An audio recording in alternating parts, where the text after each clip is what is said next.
آج کا یہ عظیم و شان جمعۃ المبارک اتباعی سنت کے نام سے معنون کیا گیا ہے۔ سنت ہادی عالم صلی اللہ علیہ وسلم کے قول، فعل اور تقریر کو کہتے ہیں۔ جتنا ہی آپ سنت پر چلیں گے اتنے ہی کامیاب اور کامران ہوں گے، اور جتنا سنت سے دوری اختیار کریں گے اتنی ہلاکت میں پڑیں گے۔ پھر سنت ایک ظاہری اعمال میں ہے اور ایک باطنی اعمال میں۔ ظاہری اعمال یہ کہ ہمارا اٹھنا، بیٹھنا، چلنا، پھرنا، ہمارے معاملات، اخلاقیات، معاشرت، وضع، ہماری چال ڈھال، عادات و خصائل جتنا سنت کے قریب ہوں گے اتنا ان کا وزن بڑھے گا اور ہادی عالم صلی اللہ علیہ وسلم کا قرب نصیب ہوگا، اور جتنا ان سے دوری اختیار کریں گے اتنی ہی نحوست آئے گی اور اتنی ہم ہلاکت کے اندر پڑیں گے۔ اور باطنی اعمال یہ کہ ہم اپنے دل کو رب کی یاد میں لگائے رکھیں، اپنے معاملات بھی کریں، کاروبار بھی کریں، حقوق اللہ بھی ادا ہو جائے، حقوق العباد بھی ادا ہو جائے۔ ہم نے دنیا کے سینکڑوں دھندوں کے اندر حصہ لے لیا ہے اور دنیا کی مختلف ٹینشنوں کے اندر پھنس چکے ہیں، حالانکہ دنیا کے معاملات اور کاروبار تو ہادی عالم صلی اللہ علیہ وسلم نے بھی کیے۔ حضرت ام المؤمنین سیدہ عائشہ صدیقہ رضی اللہ تعالی عنہ سے پوچھا گیا کہ آپ کے جو ظاہری اعمال تھے وہ تو ہمارے سامنے تھے، لیکن آپ کے جو گھر کے معاملات تھے وہ کیسے تھے؟ تو حضرت عائشہ صدیقہ رضی اللہ تعالیٰ عنہ فرماتی ہیں کہ آپ جب گھر میں تشریف لاتے تو مسکراتے ہوئے داخل ہوتے، اور آپ گھر کے اندر اپنی بیویوں کے پاس بیٹھا کرتے تھے، اپنے بچوں کے ساتھ بیٹھا کرتے تھے، ہنسی اور مزاح کیا کرتے تھے اور مختلف کاموں میں بھی حصہ لیا کرتے تھے، لیکن جب دین کا کوئی کام ہوتا تو سارے کام کو چھوڑ کر دین کے اندر حصہ لیا کرتے تھے۔ اگر نماز کا وقت ہو جاتا تو سارے کاموں کو ترک کر کے آپ نماز کی طرف چل دیے، اور اگر کوئی دین کے خلاف بات کرتا تو آپ کو سخت غصہ آ جاتا۔ دنیا کے معاملات بھی کرنے ہیں، گھر کے معاملات بھی کرنے ہیں۔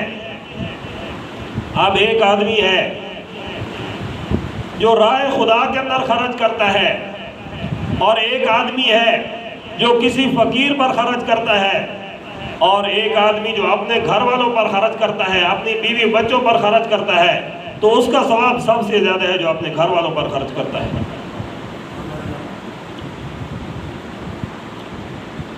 ہماری نمازوں کے اندر خشوع نہیں ہے، ہمارا کوئی طریقہ سنت کے مطابق نہیں ہے۔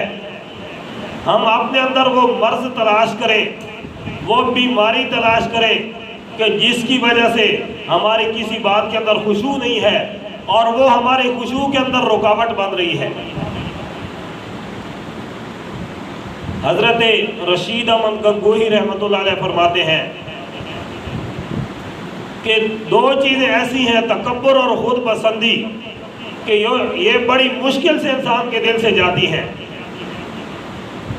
تکبر یہ ہے کہ انسان جو ہے ایک عمل کرتا ہے اور اس پر فخر کرتا ہے، یہ تکبر کی علامت ہے، حالانکہ اس پر فرض ہے، لیکن اگر اس پر وہ فخر کرے گا کہ میں نے بڑا کام کیا تو یہ تکبر ہے۔ اور اگر ایک نیک عمل کرے اور اس میں اپنے آپ کو اچھا جانے اور دوسروں کو اس میں حقیر جانے کہ میں تو اس عمل کے اندر جو ہے بڑا پختگی کے ساتھ یہ عمل کر رہا ہوں اور ہمیشگی کے ساتھ اس پر عمل کرتا ہوں، اور دوسرا میرا بھائی جو ہے وہ حقیر ہے، وہ یہ عمل نہیں کر سکتا، تو یہ ایک ایسا عمل ہے جو سارے اعمال کو ضائع کر دینے والا ہے۔ تو میرے دوستو، تمام نیکیوں کی کنجی اتباع سنت ہے۔ اگر ہمارے ہر کام میں سنت ہوگی، اگر ہمارے ہر کام میں نبی کا طریقہ ہوگا، اگر ہمارے ہر کام میں صحابہ کا طریقہ ہوگا تو یہ کام تو سنت بنے گا، اور اگر ہمارے کاموں میں نبی کا طریقہ نہیں ہوگا تو پھر یہ سنت نہیں بنے گا۔ رب العالمین فرماتے ہیں لَقَدْ كَانَ لَكُمْ فِي رَسُولِ اللَّهِ أُسْوَةٌ حَسَنَةٌ، کہ تمہارے لیے رسول اللہ صلی اللہ علیہ وسلم کی زندگی نمونہ ہے، رسول اللہ صلی اللہ علیہ وسلم کی زندگی اسوہ حسنہ ہے۔ رب العالمین نے فرمایا میرا محبوب اعلان کر دیجئے قُلْ إِن كُنْتُمْ تُحِبُّونَ اللَّهَ فَاتَّبِعُونِي، اگر تم یہ چاہتے ہو کہ تمہارا رب تم سے محبت کرے، فَاتَّبِعُونِي، تم میری اتباع کرو، میرے طریقے پر چلو۔ مَا آتَاكُمُ الرَّسُولُ فَخُذُوهُ وَمَا نَهَاكُمْ عَنْهُ، کہ جو چیز تمہیں رسول اللہ دے دے اس کو لے لو، اور جس چیز سے تمہیں رسول اللہ روک دے اس سے رک جاؤ۔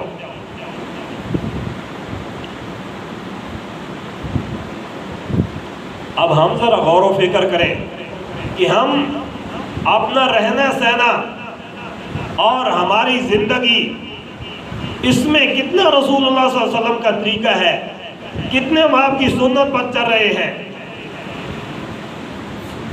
صحابہ کرام رضوان اللہ تعالی علیہم اجمعین کو دیکھو کہ کس طرح آپ کی اتباع کی اور آپ کے کہنے پر اپنی جانوں کا نذرانہ پیش کر دیا۔ سرکار دو عالم صلی اللہ علیہ وسلم کا ایک جگہ سے گزر ہوا تو آپ نے ایک عالی شان محل دیکھا، ایک بہترین قسم کا بنا ہوا مکان دیکھا، تو آپ نے پوچھا یہ مکان کس کا ہے؟ تو صحابہ کرام نے بتایا کہ یہ مکان فلاں انصاری کا ہے۔ تو آپ نے خاموشی اختیار کی اور آپ چل دیے۔ دوسرے دن وہ صحابی آپ کو ملنے کے لیے تشریف لائے تو آپ نے پہلے جیسی توجہ نہیں دی۔ تو صحابہ چونکہ ہر چیز سے بڑھ چڑھ کر آپ سے محبت کرنے والے تھے، صحابہ آپ کے ایک اشارے پر آگ میں کود جانے والے تھے، صحابہ آپ کی اداؤں پر مر مٹنے والے تھے۔ اس صحابی نے پوچھا وجہ کیا ہے؟ کہ دوستو میرے نبی نے میری طرف توجہ نہیں کی ہے پہلی جیسی۔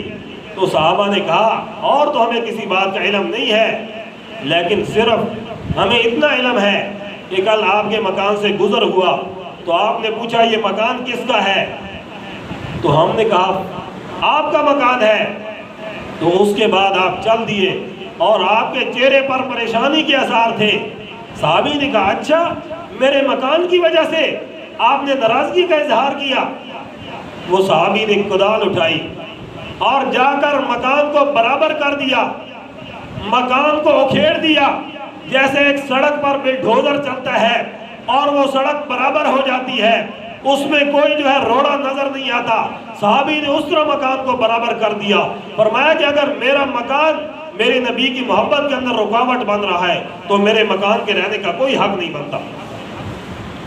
آپ کا وہیں سے دوبارہ گزر ہوا تو آپ نے فرمایا یہاں عالی شان ایک مکان تھا۔